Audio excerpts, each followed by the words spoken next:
Zakaj mora Evropa postati velesila? V zadnjih desetletjih se je sploh po drugi svetovni vojni, ko smo imeli bridko izkušnjo z moško toksično energijo po osvajanju in po vojskovanju, se je naša družba obrnila v popolnoma nasprotno, diametralno nasprotno smer, ki je zopet pokazala se kot napačna. Vsak ekstrem se. In pokazali smo in dokazali smo, da 70 let dela na tem, da smo skušali svet in sebe prepričati v to, da bodo meje vedno takšne za vekov in vekov amen, kot so, in da vse, kar potrebujemo na tem svetu, je, da se pretvarjamo, da smo vsi drug do drugega vedno dobri in prijazni in svet bo kar naenkrat lep. No, ta iluzija se je sesula. To se je dokazalo že z mnogimi vojnami, nazadnje tudi v trenutni vojni v Ukrajini, da svet ne poteka na takšen način. Že Britanci so včasih, še predno so zapustili svoj imperij, rekli, da na tem svetu imaš samo dve možnosti. Lahko imaš svoj imperij in ti vladaš, ali pa si del imperija nekoga drugega in ti vladajo drugi. Žal je tretja pot zelo, zelo redka in skoraj nemogoča. Morda si boste to težko priznali, tudi jaz si, in bi raje videl, da temu ne bi bilo tako. Zato, kar govorim, ni tisto, kar si jaz želim. Kar govorim, je tisto, kar jaz ugotovim, da tako pač je. Zato si morda tudi lahko rečemo sledeče, da si bomo bolje predstavljali, kako ljudje v resnici delujemo. Koliko od vas ima zares enakopravno, zares, bomo rekli, pravlično enakopravno, pravično razmerje z svojim lastnim partnerjem? Koliko od vas ima zares enakopravno, neizkoriščevalsko, brez psihičnega izsiljevanja in brez neke enakopravnosti, razmerje z lastnimi starši, z lastnimi družinskimi člani?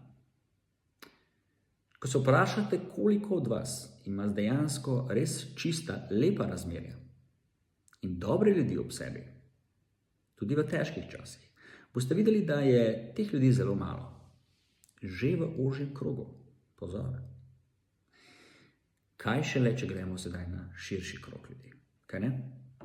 Koliko takšnih ljudi boste srečali v svojem življenju na delovnem mestu, ki bodo želeli vas nadvladati v nečem, prevzeti vaše delovno mesto, se vam bodo lagali ali pa bodo do vas morda ne samo psihično, pač pa tudi fizično nasilni. Kaj vam govorim je sledeče? V svetu, v katerem živimo, ne smemo biti cinični do naše človeške narave. Priznati si moramo, da vsak človek hrepeni po določenih pomembnih lastnostih, ki jih mora pridobiti, če želi biti zdrava oseba. Ena od teh lastnosti je, da smo močni, psihično in fizično. In moč lahko dobimo samo tako, da smo pripravljeni sprejeti tudi poraz, kajti moči ne moraš pridobiti, če jo ne oblikuješ v zdravi tekmi z drugimi soljudmi. Zato se lahko oblikuje nek kodeks, po katerem ljudje tekmujemo med sabo na civiliziran in pravilen način. Ne na barbarski način, kjer se zatikamo nože v hrbet, pač pa na jasen, odkrit, temu bi rekli simbolično pravi vojaški način bojevnika. Ko bojevnik se ne bojuje z nekom proti pravilom, pač pa upošteva pravila bojevanja in zmaga ali pa izgubi na časten način. Samo tako pridobimo pravo moč, ki ni nujno vedno izraz naše fizične nadvlade nad vsemi. To sploh ni možno. Nihče ne more biti najmočnejši, vedno in povsod.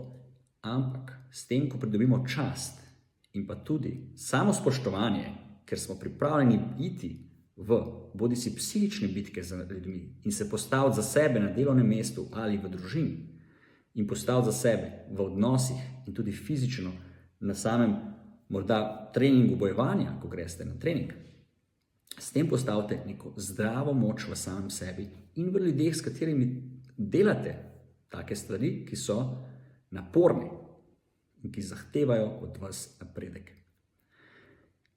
In samo tako lahko ljudje ustvarijo zdravo moč v samem sebi kot posamezniki. Enako velja za države. Skupnost, kot je Evropa, skupnost evropskih držav, mora zamenjati našo filozofijo, ki trenutno temelji na šibkosti in na popolni pasivnosti. In moramo spremeniti našo filozofijo v to, da zopet razumemo, da če ne bomo imeli mi svojega dobrega imperija Evrope, bomo zgolj del imperijev drugih. Ali pa še slabše, zgolj anarhija malih vojskujočih se diktatorjev. Razmislite o tem in moramo spremeniti našo usmeritev ne za 90, pač pa 180 stopinj. Evropa je vedno bila na prepihu in si ne moremo privoščiti, da živimo v utopiji. Zgodovina kaže, da so se konstantno menjale meje v Evropi, konstantni so bili vdori mnogih ljudstev in tujih sil in dolga so bila obdobja suženjstva in pa nadvlad drugih, tudi nad nami, tukaj v Sloveniji. Tako da pamet v roke in bolje biti pripravljen kot premagan in nepripravljen. In bolje biti vojščak v vrtu, kot pa vrtnar v vojni.